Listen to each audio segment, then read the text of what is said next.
ay maghatid ng pagkakataon upang maging ganap ang aming hinahangad na pagkakaisa, kaunlaran at kapayapaan. Maging hudyat nawa ito ng tunay na pagbabago, paglilingkod at pag-asa. Sa ngalan ni Kristo na aming Panginoon, kasama ng Espiritu Santo. Amen. Bismillahirrahmanirrahim. Qala rabbukum ud'uni astajib lakum. Ya Allah, the most gracious, the most merciful, please fill our mind and soul with good health and wellness forever. Bless us and our future leader, Ferdinand Marcos Jr., a good health and spirit of wisdom so that he may serve his countrymen. We pray that our nation be crowned with compassion and nurtured by your love. ربنا آتنا في الدنيا حسنة وفي الآخرة حسنة وقنا عذاب النار وادخلنا في جنة مع الأبرار يا عزيز يا غفار يا رب العالمين. Panginoon po naming Diyos, banal ka po at makapangyarihan sa lahat. Pakitanggap po ang aming taos-pusong pasasalamat sapagkat taglay pa naming lahat ngayon ang aming buhay at ang aming lakas. Sasaksihan po namin ang panunumpa ng bagong Pangulo ng aming Republika. Nagmamakaawa kaming lahat na tulungan mo po ang aming Pangulo, maging lahat ng mga namumuna sa aming pamahalaan, maipatupad ng pantay-pantay lahat ng mga batas, tungo po sa pag-unlad ng aming lipunan. Hinihiling po namin maghari sa amin ang iyong katwiran, sa ngalan po, Ama, ng aming Panginoong Hesukristo. Amen. Mapagpala po namin Diyos, binabalik po namin ang papuri at pasalamat sa inyong saganang biyaya na sa kabila ng mga krisis, pandemya, kami po ay patuloy na tumitingin na kami po ay mayroong bagong lipunan na kung saan ang bawat isa sa amin ay magkakaisa upang kami po ay umunlad. Panginoon, inyo pong puspusin ng biyaya ang aming bagong Pangulo. 10 po ng kanyang buong sambahayan at pamilya. Gayun din po ang lahat ng mga gabinete, ang kanyang administrasyon. At salamat po na kami ay walang dapat ipangamba sapagkat kayo po'y nangako na kayo po ang sa amin. Ito po ang aming pakiusap sa pangalan po ng aming Panginoong Yesus. Amen. Salamat po, Ama, sa pag-ibig na pinupuno niyo sa puso ng bawat Pilipino. Pag-ibig na maaaring sandalan, gawing pundasyon at balangkas ng aming pagkakaisa. Patuloy niyo po kaming pag-umapawi ng pag-ibig sa bayan, sa inyo at sa aming kapwa. Sa pangalan ng Panginoong Yesus. Aming Amang manlilikha at Nagpapatuyod, nagkalakasan sa mga ngayon na nagtatalaga sa sa inyo inyong inihiram na maging Pangulo at lingkod ng bayan, si Ginoong Ferdinand Bong Marcos Jr.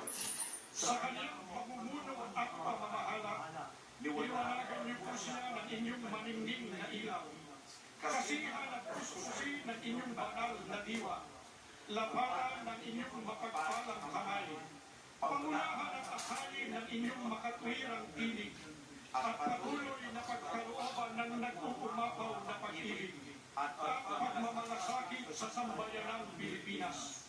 Bigyan niyo po siya ng mga makakatuwang sa pamamahala na may busilak na kalooban, mga manunungkulang maalam, mabunga at marublob ang pagmamahal sa bayan.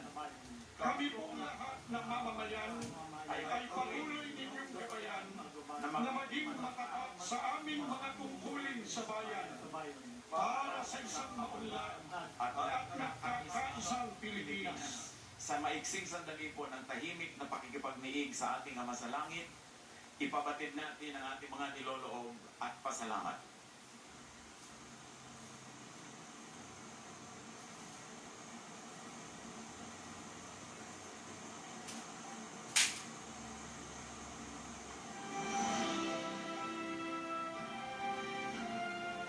Please be seated. Welcome to the inaugural ceremony of President-elect Ferdinand Marcos Jr. To begin, let us now witness and give a big round of applause to the military and civic parade. Ang isang parada bilang pagpaparangal. Atin na pong tunghayan ng mga tagapangalaga ng bansa, naglilingkod sa iba't ibang larangan, isinasanggalang ang bansa sa anumang pagbabanta. Sila na nagtataglay ng katapangan at kagitingan, patuloy na nakikipaglaban para sa kapayapaan at kalayaan na ating tinatamasa.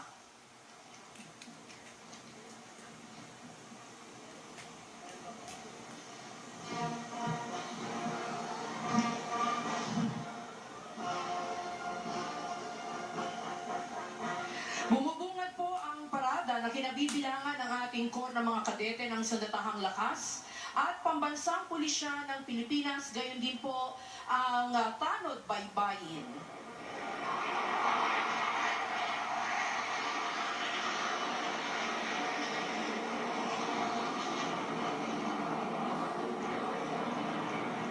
Inyo pong nasaksihan ang high-speed opener pass o ang mabilisang paglipad ng FA-50PH o ang tinaguriang Fighting Eagle.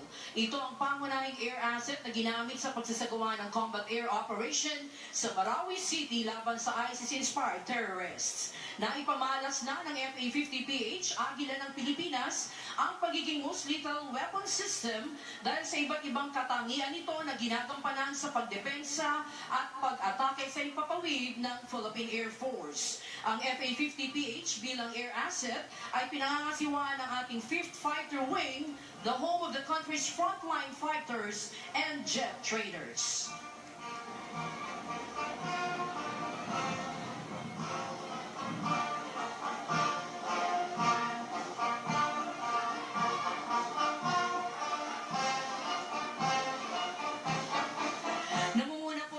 Parada ang pinagsamang banda ng Sandatahang Lakas ng Pilipinas.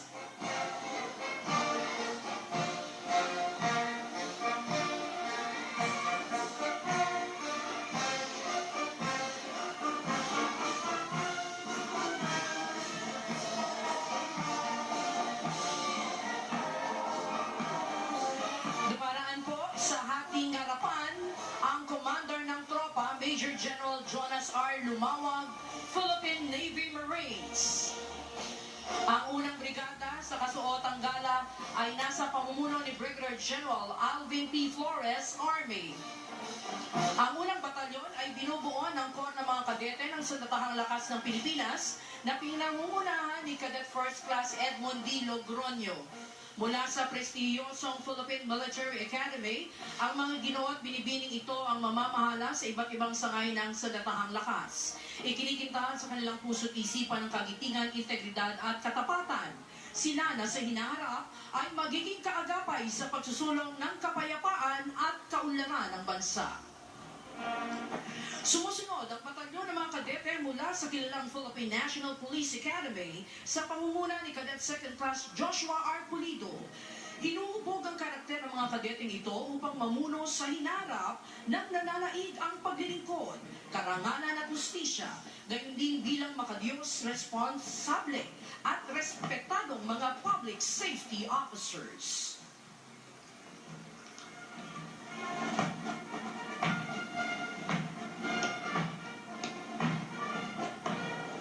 Mangyaring tumayo po ang lahat para sa pagdating ng watawat ng Pilipinas.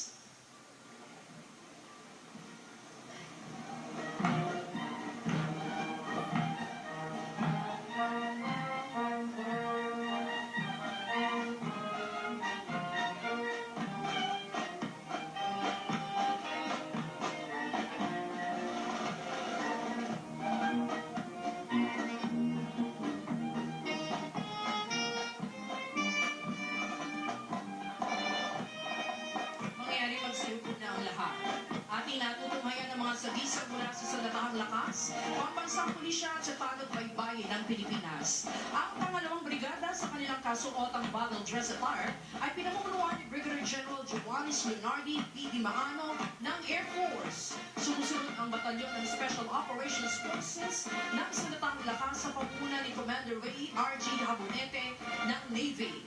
Binubuo ang batalyon ng Scout Ranger Special Forces ng Philippine Army, Naval and Special Operations Group ng Philippine Navy at 710 Special Operations Wing ng Philippine Air Force. Silang mga piling individual na ang kasanayan ay sa iba't ibang larangan at nakakaangat, lalo na sa mga espesyal na operasyon. Narito naman ang batalyon na binubuo ng kapulisan at tanong baybayin na pinapunuan ni Police Lieutenant Colonel Joseph C. Bayan. Ang ating kapulisan na nakapagpatupad ng batas sa papanatili ng kapayapaan at kaayusan at nagsisiguro sa kaligtasan ng ating mamamayan.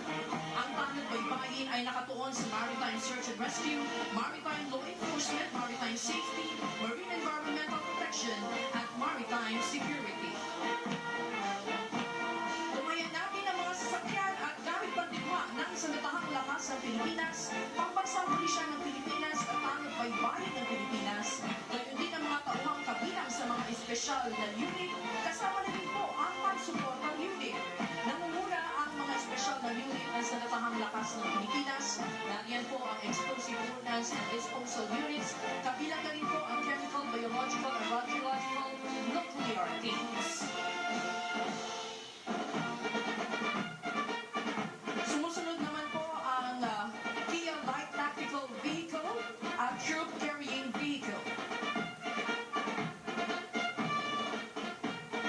Narito din po ang 11 Metro Rigid Hull Inflatable Boat ng Naval Special Operations Group ng Philippine Navy.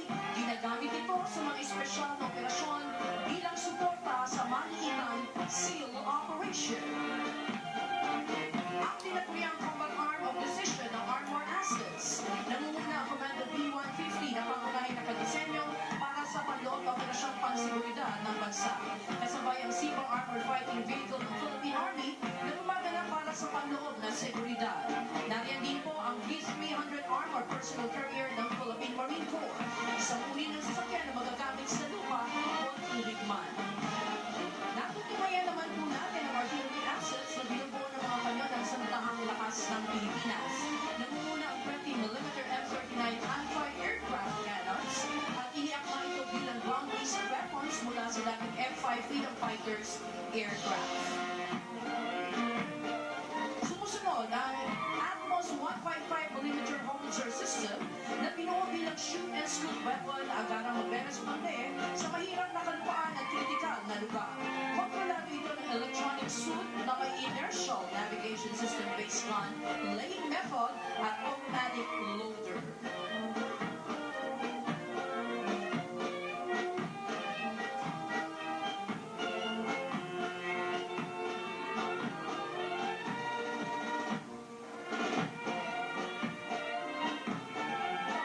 Nasa ating harapan ang 105mm howitzers. Sumusuporta ang mga ito sa mga puwersang nasa gitna ng operasyong militar. Ang gamit pandigmang ito ay nagbibigay ng close fire support.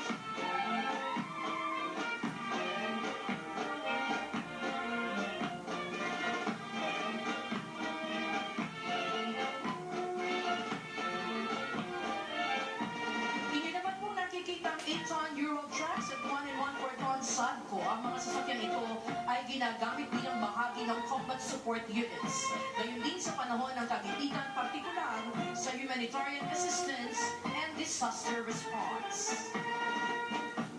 Mga espesyal na sasakyang naglalaman naman ng mga gamit pang komunikasyon at sistemang pag-impormasyon na may kakayahan upang maisakatuparan ang ugnayan sa pamamagitan ng radio communication sa iba't ibang frequency bands. Ang mga sasakyan naman po at kagamitan ng ating pambansang pulisya ng Pilipinas at panagbaybayin ng Pilipinas na pawang ginagamit sa iba't ibang larangan, seguridad at maging sa kampanya laban sa terorismo at humanitarian assistance and disaster response. Pinangunahan ito ng PNP Highway Patrol na tinagpiang Guardian of the Highway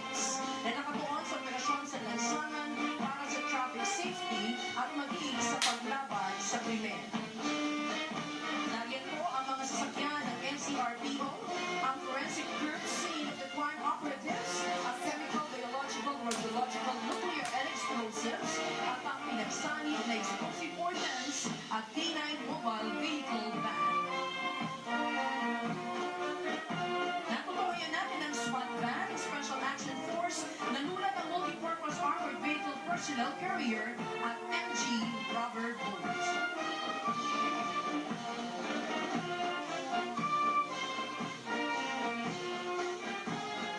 Mula naman sa Tanod Baybayin, nariyan ang Bong Squad, ambulance at mga patrol cars.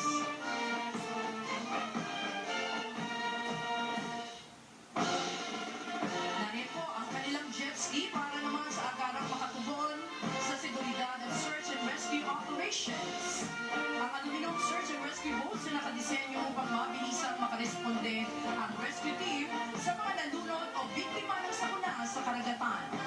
Samantalang ang regional home boat ay ginagamit sa iba't ibang misyong isinasagawa ng Coast Guard Anti-Terrorist Unit. Ngayon po, ibalik ang inyong atensyon sa kalangitan at natutungayan ang pagdaan ng mga sasakyang pangipapawid ng Santahang Lakas ng Pilipinas. Inyo pong nakikita ang 4 na A29 Super Tucano. Sumusunod ang 10 SF-260 Marchetti nakadisenyo para sa basic at intermediate training at nagsisilbing dependable attack aircraft para sa close air support. Nariyan din ang 4 na Cessna aircraft at ang panghuli sa hangin ng mga sasakyang pangipapawid ang siyang na T-41 trainer aircraft. Ang tinatawag na trainer aircraft ay ginagamit sa basic pilot training ng Air and Education Command ng Philippine Air Force. Mga kababayan, atin pong natunghayan ang ating sandatahang lakas, ang pambansang pulisya at ang tanod baybayin ng Pilipinas na maaasahan mapaanumang larangan saan man at kailanman. Sila ang ating mga kaagapay upang mapanatili ang kaayusan, katiwasayan at kapayapaan sa buong kapuluan para sa masaganang kinabukasan ng ating bayang Pilipinas.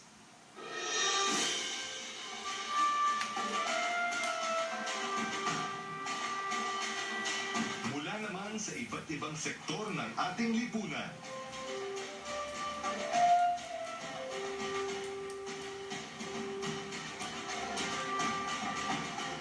Ang ating mga bayaning katuwang sa lalong pagpapaganda at pagpapaunlad ng ating bansa.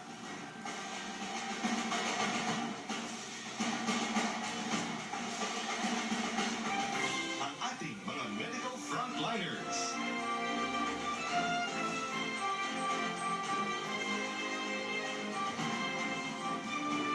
Sa panahong sigdilim ng pandemya, ang mga bayaning nagniningning ng pinakamaliwanag.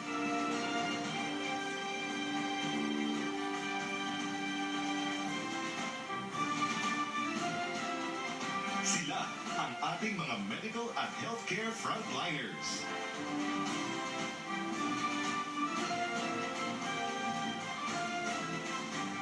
Nanganganib sa bawat araw upang masigurong ligtas at protektado ang bawat pamilyang Pilipino.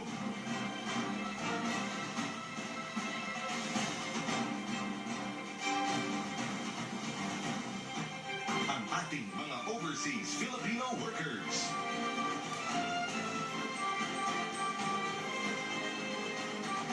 Sa ibayong lupangan o karagatan. Ang manggagawang Pilipino ay tinitingala ng ibang bayan.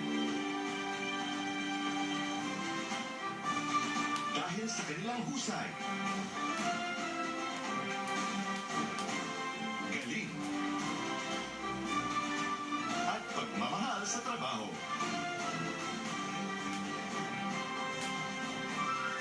Karangal-rangal ang kanilang mga sakripisyo.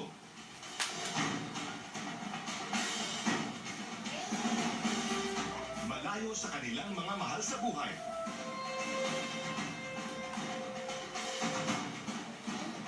Kapalit ng kanilang di matatawarang kontribusyon sa ating ekonomiya.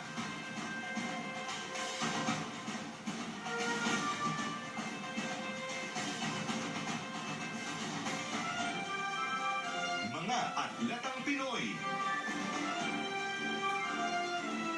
Sa larangan ng palakasan. Walang tatalo sa puso ng atletang Pinoy. Dugot pawis at sakripisyo mula pagkabata. upang makamtan ang medalyang hinahangad.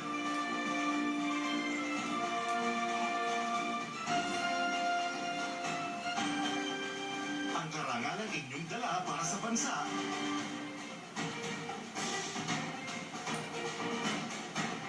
sa bawat labang buhay ang inyong itinataya ay kabayanihang ating kinikilala.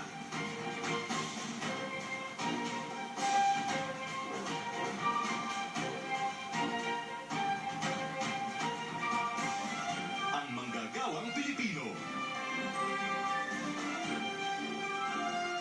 Kinikilala bilang haligi ng ating pag-unlad bilang isang bansa.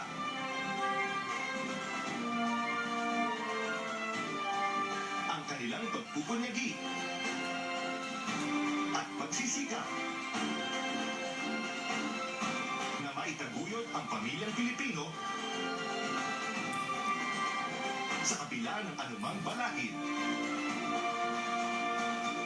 ay ating bigyang dangal. Anumang industriya o antas ng panunungkulan, ang bawat manggagawang Pilipino ay bahagi ng pagbabago.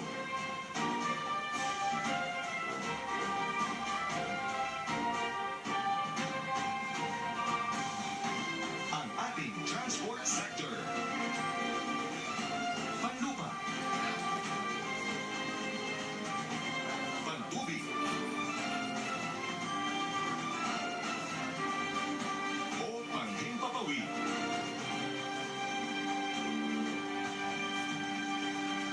Ang ating ligtas na paglalakbay ay hatid ng ating transport sector. Mula sa mga tsuper, piloto, at flight attendants, o mga seafarers, at kapitan ng barko. Ang kanilang husay at galing ay katuwang natin sa paglalakbay tungo sa maunlad na bukas.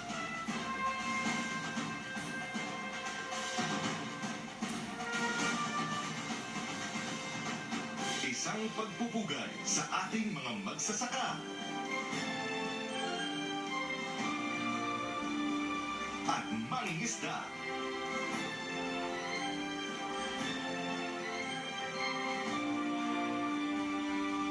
Kinikilala natin ang huwarang kontribusyon ng ating mga bayani sa pagpapaunlad ng sektor ng agrikultura.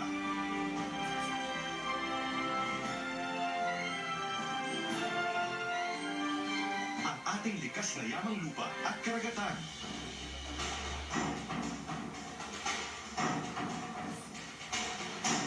Kasama ang mga makabagong teknolohiya.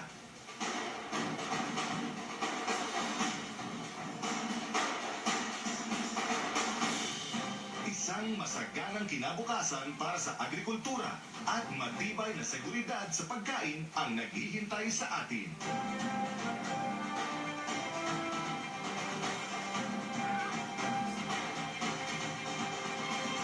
Ang ating Street Management Services Sector.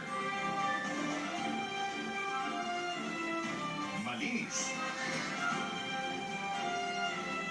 ligtas, at maayos na mga kalye at lansangan. Hatid ng ating mga kababayan sa serbisyo.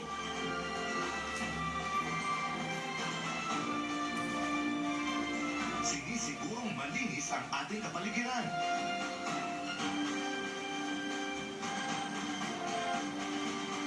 Maginhawa ang daloy ng trapiko.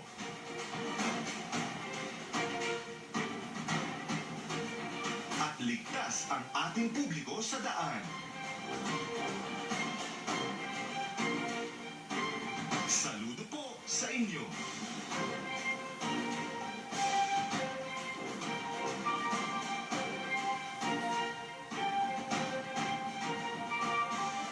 ang ating construction industry. To read the joint resolution from the Senate and House of Representatives, Senate President Vicente Tito Soto III.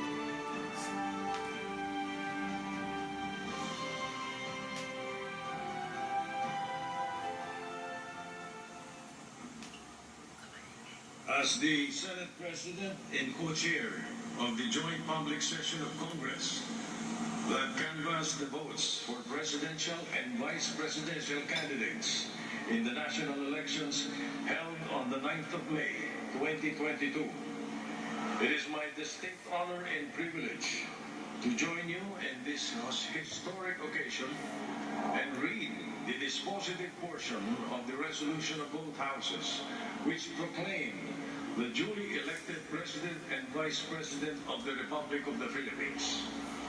The dispositive portion of the said resolution reads as follows.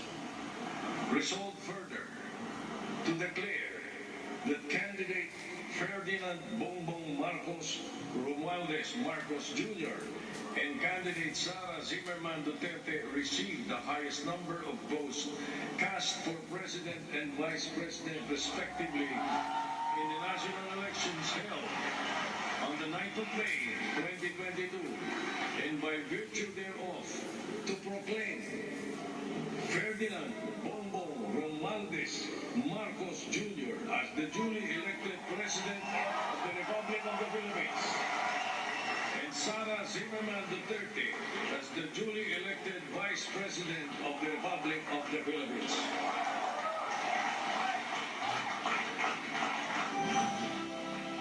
To administer the oath of office to President-elect Ferdinand Romualdez Marcos Jr., Chief Justice Alexander G. Gesmundo. May we request on stage Attorney Liza Araneta Marcos, Ferdinand Alexander Sandro Marcos, Joseph Simon Marcos, and William Vincent Marcos to witness the oath-taking.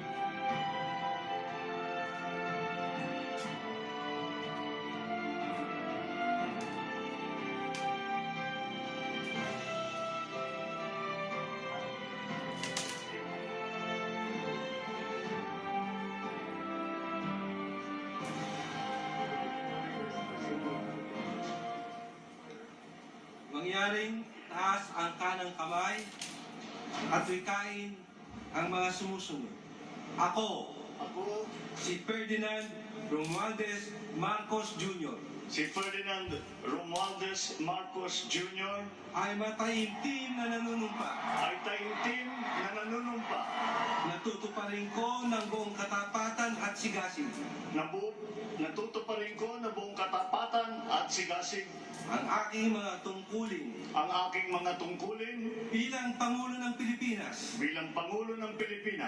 pangangalagaan at ipagtatanggol ang kanyang konstitusyon, ipatutupad ang mga batas nito, magiging makatarungan sa bawat tao, at itatalaga ang aking sarili sa paglilingkod sa bansa. Kasiyanawa ako ng Diyos. Congratulations, Mr. President.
Excellencies, ladies and gentlemen, the President of the Republic of the Philippines, President Ferdinand Romualdez Marcos Jr.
His Excellency David Hurley, Governor General of Australia, and First Lady Linda Hurley, Their Excellencies, Special Envoys, and Heads of Delegations, His Excellency, Most Reverend Charles John Brown, and the esteemed members of the Diplomatic Corps, Vice President Sara Duterte,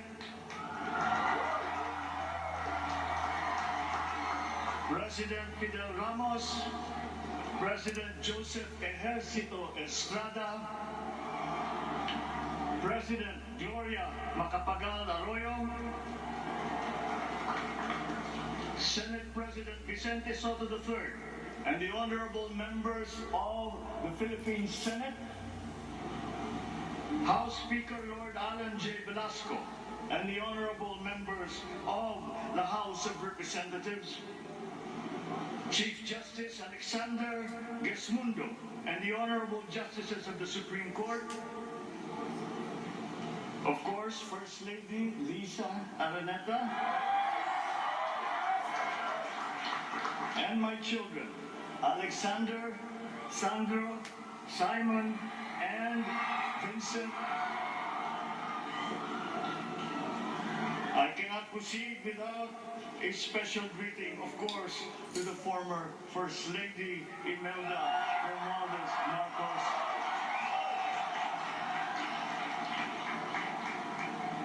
Other distinguished guests, ladies and gentlemen, my friends, ang aking minamahal na mga kababayan, magandang tanghali po sa inyong lahat. This is a historic moment for us all. I feel it deep within me. You, the people, have spoken, and it is resounding.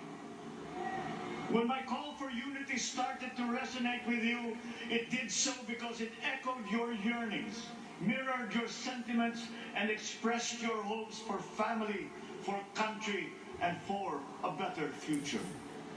That is why it reverberated and amplified as it did to deliver the biggest electoral mandate in the history of Philippine democracy.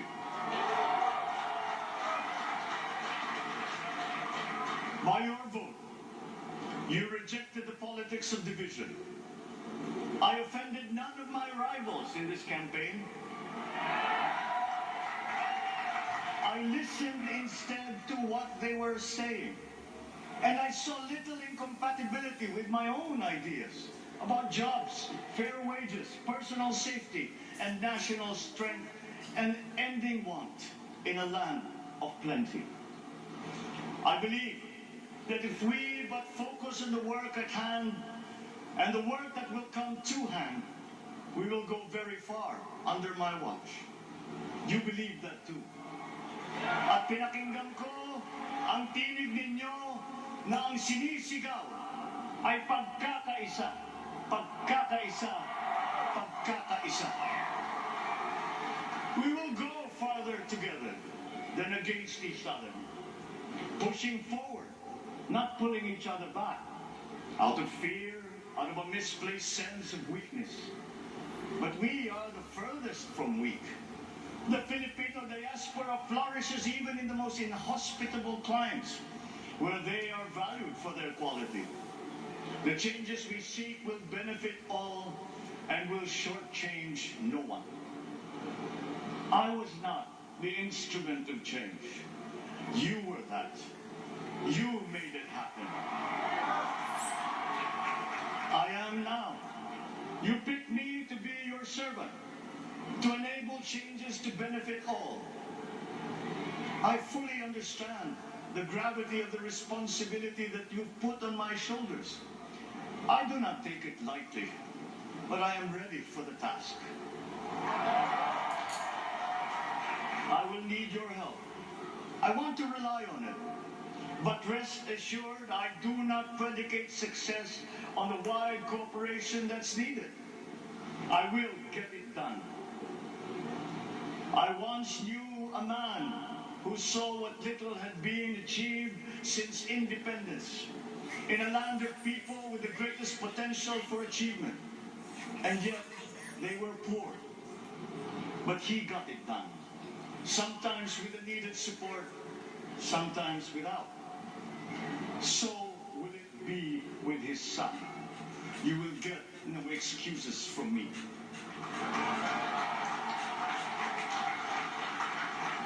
I am here not to talk about the past. I am here to tell you about our future.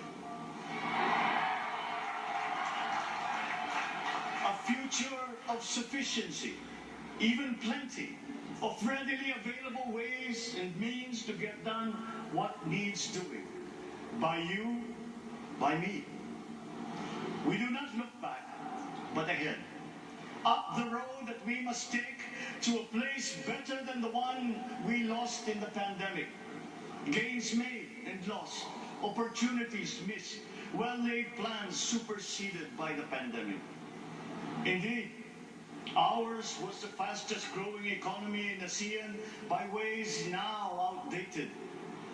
We shall be again by radical change in the way the world must now work to recover what we have lost in that fire and move on from there. We face prospects of the spread of the war abroad, of which we are totally blameless. We seek friendship with all. But our countries like ours will bear the brunt of it. And if the great powers draw the wrong lessons from the ongoing tragedy in Ukraine, the same dark prospect of conflict will spread to our part of the world. Yet, there is more out there. Like going forward by new ways of doing that the pandemic forces us to adopt. A stronger resilience, quicker adaptability. They are our best prevention. They are our best protection. Quiet reflection in a rough and tumble campaign of a breadth and intensity never experienced revealed some of them. Such as a willingness to listen despite the noise, the hesitation to quarrel over differences, and to never, ever give up hope of reconciliation. These gave me the peace to ponder deeper. There are hints of a road not taken that could get us out of here quicker, to something better, something less fragile. There is also what you, the people, did to cope. But this time empowered by new techniques and more resources. You got by, getting some of what you needed with a massive government help. And for this, I thank my predecessor for the courage of his hard decisions. But there is a way to put more means and choices in your hands. I trust the Filipino. Imagine how much more you'd achieve if government backstops instead of dictating your decisions. Always there to pick you up when you fall. Giving what you need to get past a problem.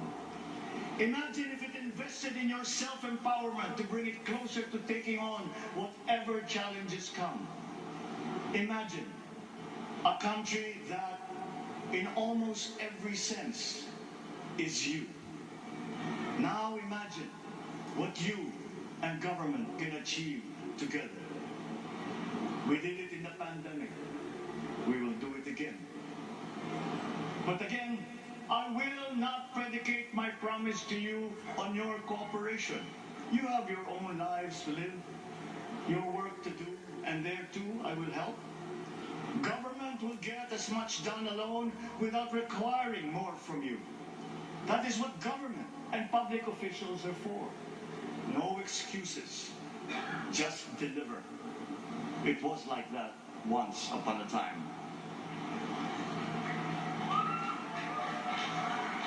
I did not talk much in this campaign. I did not bother to think of rebutting my rivals.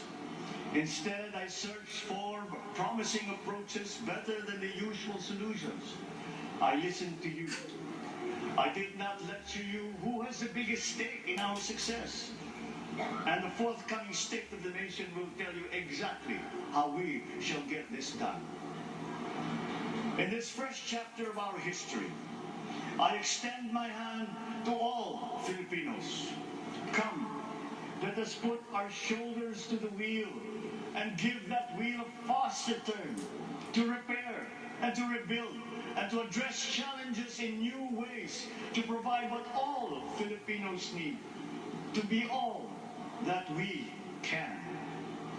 We are here to repair a house divided, to make it whole, and to stand strong again in the Bayanihan way, expressive of our nature as Filipinos. We shall seek not scorn dialogue, listen respectfully to contrary views, be open to suggestions coming from hard thinking and unsparing judgment, but always from us Filipinos.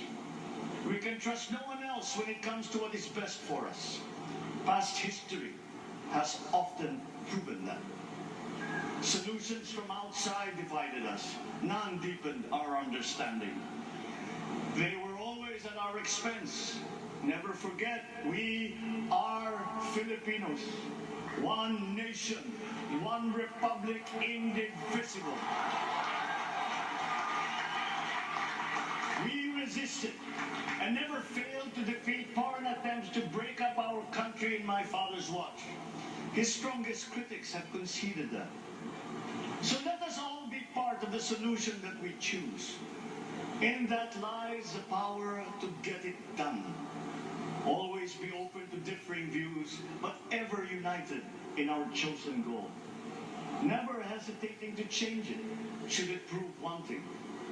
That is how agile, resilient republics are made. Our future we decide today. Yesterday cannot make that decision anymore, nor can tomorrow delay it.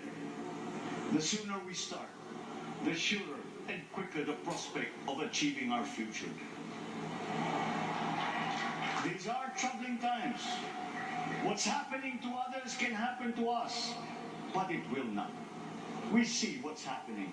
We are witness to how it is being stopped, and we have seen the glory that crowns struggle against all odds. Giving up is not an option. We've been through times of bitter division, but united we came through to this when it shall begin again, but better. The campaigns I've run have taken me here where I stand today. I listened to you, and this is what I have heard. We all want peace in our land.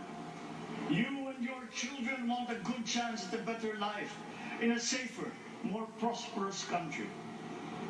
All that is within reach of a hard-working, warm and giving race. Your dreams are mine. Pangarap nyo ay pangarap ko. How can we make them come true? How can we do it together? But I will take it as far as anyone with the same faith and commitment can, as if it depended entirely on himself. Sa pangarap na maging mapayapa ang ating bansa, ang pangarap nyo ay pangarap ko. Sa pangarap na maging maunlad ang ating bansa, ang pangarap nyo ay pangarap ko. At sa pangarap na maging mas masinan ang kinabukasan natin at ng ating mga anak, ang pangarap nyo ay pangarap ko. We are presently drawing up a comprehensive, all-inclusive plan for economic transformation. We will build back better by doing things in the light of the experiences that we have had, both good and bad. It doesn't matter. No looking back in anger or nostalgia. In the road ahead, the immediate months will be rough, but I will walk that road with you. The pandemic ravaged bigger economies than ours. The virus is not the only thing to blame. What had been well built was torn down. We will build it back better. The role of agriculture cries for the urgent attention that its neglect and misdirection now demands. Food self-sufficiency has been the key promise of every administration. None but one delivered. There were inherent defects in the old ways and in recent ways too.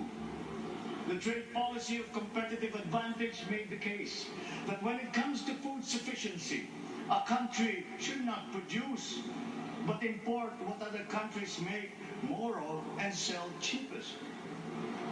Then came Ukraine. The most vulnerable when it comes to food are the countries furthest away from the conflict, those bearing no blame for provoking it. Yet they face the biggest risk of starvation. If financial aid is poured into them, though it never is, there is nothing to buy. Food is not just a trade commodity. Without it, people weaken and die. Societies come apart. It is more than a livelihood. It is an existential imperative and a moral one. An agriculture damaged and diminished by unfair competition will have a harder time or will have no prospects at all of recovering. Food sufficiency must get the preferential treatment the richest free trade countries always gave their agricultural sectors. Their policy boils down to don't do as we do. Do what we tell you to. I'm giving that policy the most serious thought if it doesn't change or make more allowances for emergencies with long-term effects. There is a parallel problem in our energy supply. Sufficient fossil fuel-free technology for whole economies has yet to be invented. And it is not seriously tried by rich countries. Again, consider the response of the richest countries to the war in Ukraine. But surely, a free world awash with oil can assure supplies. Or we will find a way. We are not far from oil and gas reserves that have already been developed. What we teach in our schools, the materials used must be rethought. I'm not talking about history. I'm talking about the basics, the sciences, sharpening theoretical aptitude and imparting vocational skills, such as in the German example. alongside the national language with equal emphasis and facility in a global language, which we had and lost. Let us give OFWs all the advantages we can for them to survive and to thrive. Our teachers from elementary up are heroes fighting ignorance with poor paper weapons. We are condemning the future of our race to menial occupations abroad. Then they are exploited by traffickers. Once we had an education system that prepared coming generations for more and better jobs. There is hope for a comeback. Vice President and soon-to-be Secretary of Education, Sara Duterte Carpio, will fit that mission to a T. We won't be caught unprepared, under-equipped, and understaffed to fight the next pandemic. To start with, we never got over the pandemic of poor, if any, free public health. The last major upgrade of a public health system, exemplified by the resources poured into PGH, predates the current shambles by 3 generations. Our nurses are the best in the world. They acquitted themselves with the highest distinction abroad, having suffered even the highest casualties. With the same exemplary dedication at home, they just got by. They are out there because we cannot pay them for the same risk and workload that we have back here. There will be changes starting tomorrow. I am confident because I have an outlet in my cabinet. There were shortcomings in the COVID response. We will fix them out in the open. No more secrets in public health. Remember, I speak from experience. I was among the first to get COVID. It was not a walk in the park. My father built more and better roads, produced more rice than all administrations before his. President Rodrigo Duterte built more and better than all the administrations succeeding my father. Much has been built, and so well, that the economic dogma of dispersing industry to develop the least likely places has been upturned. Development was brought to them. Investors are now setting up industries along the promising routes built. And yet, the potential of this country is not exhausted. Following these giant steps, we will continue to build. I will complete on schedule the projects that have been started. I'm not interested in taking credit. I want to build on success that's already happening. We will be presenting the public with a comprehensive infrastructure plan. 6 years could be just about enough time. No part of our country will be neglected. Progress will be made wherever there are Filipinos, so no investment is wasted. The recovery of Philippine tourism with its emphasis on accessing nature's beauty, I am sure will exceed expectations. And bigger is not always better, but there's something to be said for economies of scale. And yet the country invites investments in fast-rising industries with quick returns and inflicts irreparable damage for future generations. We have yet to see large-scale practical solutions to pollution, though some are beginning to emerge. But there are tried and proven new ways of mitigation. Blades have been turning over the sand dunes of Ilocos Norte, harnessing a power all around, but unseen, long before this day. I built them. The rich world talks a great deal, but does a lot less about it than those with much less, but who suffer more death and destruction from climate change and lack of adaptation. We will look to our partners and friends to help the Philippines, who, despite having a very small carbon footprint, is at the highest risk. First, spare victims than help them recover, and move on to lessen the harmful impact of climate change. We too have our part to play. We are the third biggest plastics polluter in the world, but we won't shirk from that responsibility. We will clean up. You will not be disappointed, so do not be afraid. With every difficult decision that I must make, I will keep foremost in my heart and in my mind the debt of gratitude I owe you for the honor and responsibility that you have conferred on me. Whatever is in a person to make changes for the better of others, I lay before you now in my commitment. I will try to spare you. You have your other responsibilities to carry. But I will not spare myself from shedding the last bead of sweat or giving the last ounce of courage and sacrifice. And if you ask me why I am so confident of the future, I will answer you simply that I have 110 million reasons to start with. Such is my faith in the Filipino.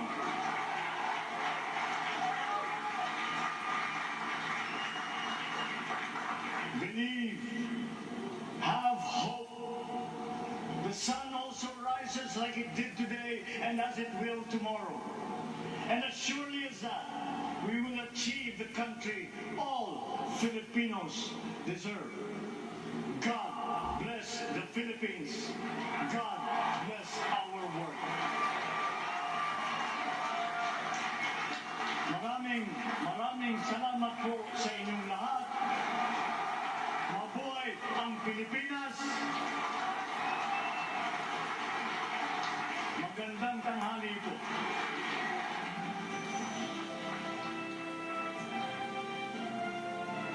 Excellencies, ladies and gentlemen, the President of the Republic of the Philippines, President Ferdinand Marcos Jr.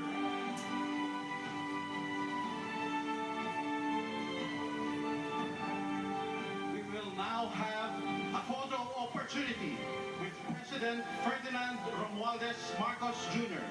May we invite the first family on stage. First Lady Liza Araneta Marcos, Ferdinand Alexander Sandro Marcos, Joseph Simon Marcos, and William Vincent Marcos.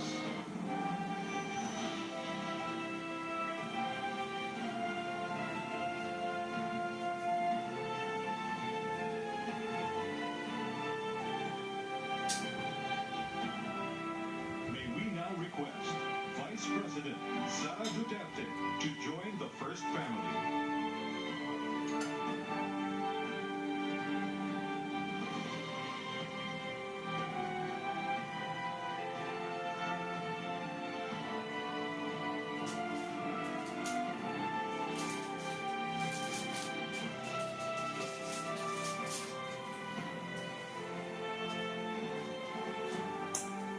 Striking red or green colors from the Chief Justice Alexander G. Casmundo and Senate President Vicente Soto III to join the first family.